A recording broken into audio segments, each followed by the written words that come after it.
Assalamualaikum warahmatullahi wabarakatuh. Baik para pemirsa channel FSPMI Official. Malam hari ini edisi perdana Forum Perjuangan yang kita namakan. Pada malam hari ini kita akan membahas tentang jaminan pensiun, karena ada beberapa pertanyaan yang masuk ke redaksi koranperjuangan.com menanyakan tentang apa sih jaminan pensiun dan apa bedanya dengan jaminan hari tua. Nah, bersama saya pada malam hari ini ada Direktur Hukum dan Anggaran, Bung Ipang Sugiasmoro. Selamat malam, Bung Ipang. Ya, selamat malam, Bung Subriyete, sama kawan-kawan buruh dan para pemirsa. Ya, gimana kabarnya malam hari ini? Alhamdulillah, baik semua, sehat, tetap semangat untuk memperjuangkan. Ya, baik, Bung Ipang, ini tentang jaminan pensiun ini. Banyak kawan-kawan yang belum paham tentang perbedaan dari jaminan pensiun dan JHT ini. Kalau JHT kan kita sudah cukup tahu karena kemarin juga sempat viral tentang jaminan pensiun yang baru bisa dicairkan pada saat usia pensiun. Nah, pada malam hari ini kita akan membahas tentang jaminan pensiun sendiri. Menurut Bung Ipang, apa sih perbedaan dari JHT dan jaminan pensiun? Ya, sebagaimana dalam peraturan yang sudah diterbitkan oleh pemerintah, konsep jaminan sosial di dalam BPJS Ketenagakerjaan itu ada 5 program. Ada program jaminan kecelakaan kerja, jaminan kematian, jaminan hari tua, dan jaminan pensiun, serta terakhir adalah jaminan kehilangan pekerjaan.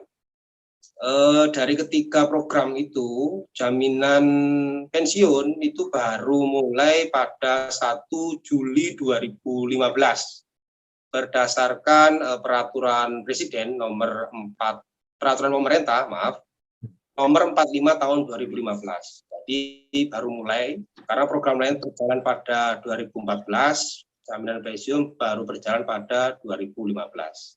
Nah, apa yang dimaksud dengan program jaminan pensiun? Program jaminan pensiun adalah program untuk mempertahankan derajat kehidupan layak bagi peserta dan atau ahli warisnya. Jadi tidak hanya untuk pesertanya, tapi juga untuk ahli warisnya. Dengan memberikan penghasilan setelah peserta memasuki usia pensiun. Beda dengan jaminan hari tua yang bisa diambil untuk pekerja. Nah, jaminan pensiun itu bisa sebagai apa ya? Bisa dikatakan warisan begitu. Yang bisa diwariskan dalam untuk anak, istri dan sebagainya. Ya, Bung Ipang, maaf. Untuk jaminan pensiun sendiri, kita usia pensiun itu sebenarnya usia berapa sih? Soalnya kalau saya tengok sih berbeda-beda setiap tahunnya. Kemarin ada 56, 57. Ya. Soalnya usia pensiun berapa sih? Sebenarnya dalam sistem ketenagakerjaan, usia pensiun adalah 56 tahun. Memasuki 56 tahun ya, bukan 56 tahun lebih, memasuki 56 tahun atau 55 tahun akhir gitu. Tetapi dalam sistem jaminan sosial, terutama jaminan pensiun, untuk mengambil hak pensiun ini ada perubahan di mana setiap 3 tahun ada penambahan 1 tahun. Itu Bang Ari dan kawan-kawan.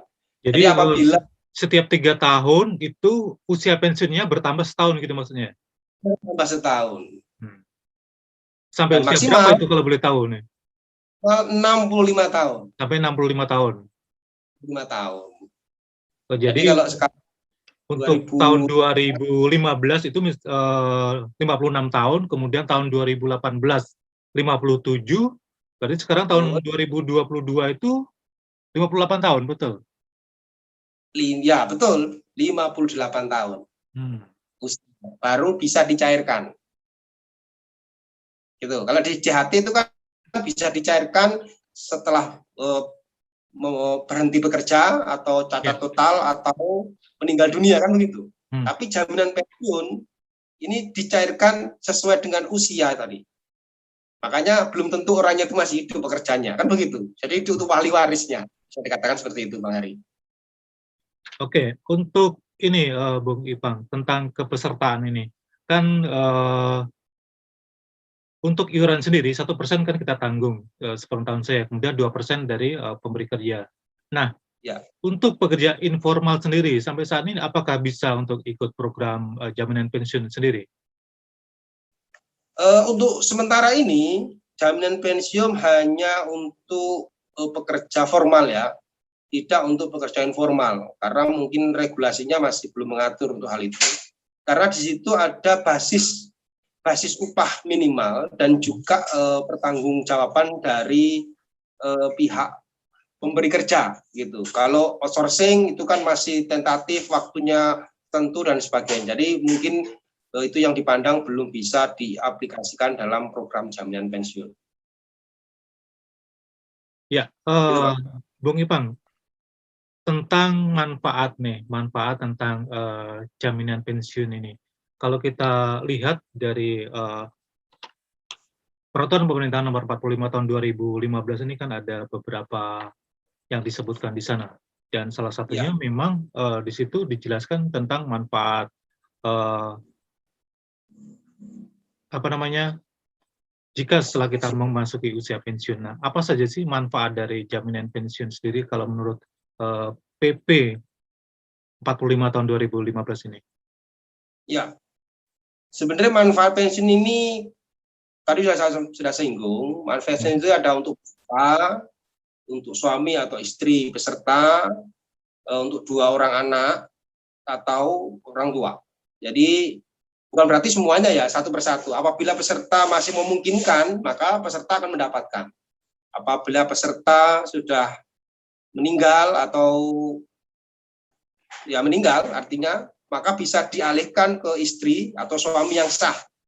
Nah, atau apabila istri atau suami yang sah juga meninggal, bisa diberikan kepada anak. Nah, apabila tidak memiliki anak, bisa diberikan ke orang tua. Tetapi persentasenya itu berbeda-beda. Gitu.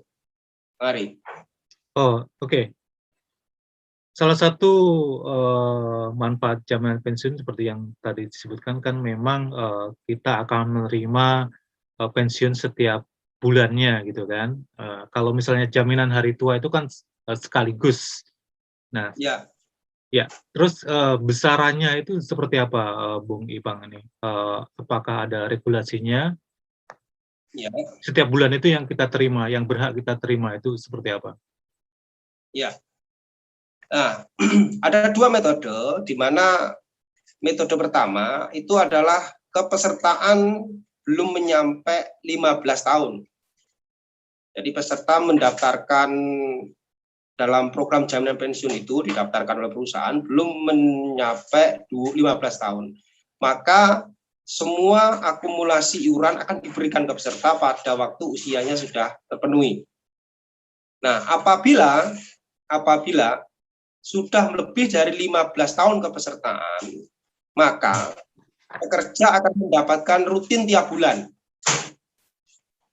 Jadi rutin tiap bulan akan mendapatkan sebagaimana pensiun yang didapatkan oleh para PNS ya saat ini. Itu, mari. Ya, terus besarannya sendiri seperti apa, Bung Ipang? Kalau saya baca itu kan minimal ada sekian ratus ribu kalau nggak salah, kemudian maksimal itu ada sekitar 4 jutaan. Nah, besarannya sendiri apakah setiap tahunnya itu berbeda? Misalnya nih, Ya, saya pensiun umur 58 tahun misalnya di tahun 2030. Apakah besarannya itu sama dengan yang pensiun lebih awal atau lebih akhir? oke.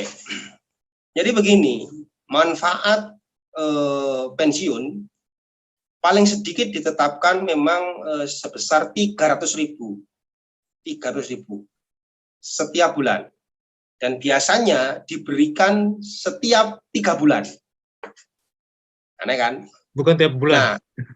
Nah, tiap bulan akumulasi, nanti ada akumulatifnya. Terus maksimal manfaat yang ditetapkan itu adalah per bulannya adalah 3.600.000. Bayangkan, 3.600.000 untuk setiap bulan di tahun 2030, kata seperti itu. Nah, tiap tahun akan mengalami perubahan sebagaimana manfaat berdasarkan tingkat inflasi umum tahun sebelumnya. Jadi ini berdasarkan tingkat inflasi. Nah, kenapa atau persentasenya berapa? Itu adalah sekitar 30% dari upah yang terhitung sekarang. Jadi kalau sekarang 4 juta gitu kan kisaran, harusnya 30%. Gitu Bang Ari. Cuman karena tidak semua mendapatkan sesuai apa ya, ini sudah tercapai 15 tahun, maka belum semuanya hanya mendapatkan langsam atau iuran yang terkumpulkan dari beberapa bulan-bulan sebelumnya. Gitu Bang Ari. Oh, jadi misalnya kalau misalnya kita pensiun, kemudian kepesertaan kita itu belum cukup dari 15 tahun, langsung Ya. bisa dicairkan semua seperti halnya JAT gitu? Iya, betul. Ya. Oke, berikutnya nih Bung Ipang tentang apa namanya? Misalnya kita bekerja, kemudian belum 15 tahun kepesertaan. Nah, kemudian kita mengalami PHK. Ya. Nah, apakah kita bisa melanjutkan secara mandiri meneruskan iuran tersebut? Sepengetahuan Bung Ipang? Tidak bisa kawan-kawan, karena memang ada persentase iuran yang harus diberikan oleh pihak pekerja dan pemberi kerja. Jadi begitu. Kalau JHT mungkin masih bisa dilanjut sendiri ya kawan-kawan ya. JHT masih memungkinkan bisa dilanjut sendiri, tapi untuk jaminan pensiun hanya untuk mereka yang bekerja dalam sektor formal yang berbentuk badan usaha yang sudah terdaftar dalam Dinas Tenaga Kerja. Gitu. Oke, Bung Ipang. Jadi dengan kata lain, pekerja yang bersangkutan harus mengikuti program JP ini selama 15 tahun untuk bisa menerima manfaat dari jaminan pensiun tersebut. Ya. Ya, tentang ini, Bung Ipang. Kalau saya lihat memang banyak perusahaan yang sudah mulai aktif mendaftarkan pesertanya, pegawainya ya, untuk ikut JP ini. Saya juga nggak tahu apakah banyak juga perusahaan yang tidak mengikut sertakan karyawannya ke JP ini. Nah, Ya. seperti apa nih sanksinya kalau boleh saya tahu? Sebenarnya sampai hari ini jaminan pensiun itu bukan sebuah, masih belum ya, meskipun sudah diterbitkan optimalisasi kepesertaan BPJS Tenagakerjaan, tetapi dalam mitigasi kami di lapangan belum semuanya perusahaan masuk pada program jaminan pensiun. Jadi masih ada beberapa perusahaan yang masih apa ya, dibilang bertahap karena kondisi ekonomi atau mungkin dalam proses pembangunan, dalam renovasi dan sebagainya. Jadi kalau di beberapa perusahaan itu hanya didaftarkan pada mereka yang masih dalam konteks manajemen atau kontrak pekerja tetap saja. Untuk pekerja yang masih borongan, masih ikut kontrak dan sebagainya, kecil kemungkinan.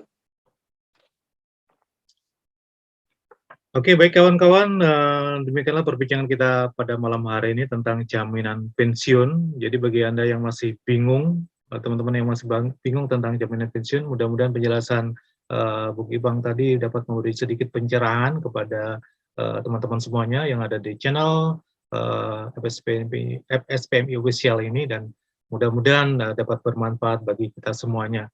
Sekali lagi terima kasih Bung Ipang atas waktunya. Dan kita akan bertemu lagi pada pembahasan berikutnya, tentu saja di forum perjuangan yang ada di channel FSPMI Official. Terima kasih, selamat malam. Selamat malam.